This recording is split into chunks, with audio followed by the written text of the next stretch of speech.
मैया दुलार भरे जम्मू संगवारी मल्ला कोमल साहू के जय जोहार, जय छत्तीसगढ़।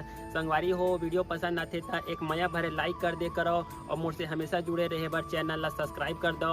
एक से का होई हमर अवैया नया वीडियो के शोर खबर आप मन ला पहली मिली। तो चलो झुमथन संगी ये वीडियो में। तो हमारी संस्कृति है कि हम गांव के सुख समृद्धि, गांव के सुख शांति पर ईश्वर गौरा गौरी के पूजा करथन, ओकर आराधना करथन ताकि गांव में सुख समृद्धि शांति बने रहे। तो ईश्वर गौरा गौरी की एक झलक आपन के सामने में प्रस्तुत करत हन। ओकर पहली मैं चाहूँ जम्मो झन कि अपन घर घर में सुख समृद्धि शांति पर यहाँ पे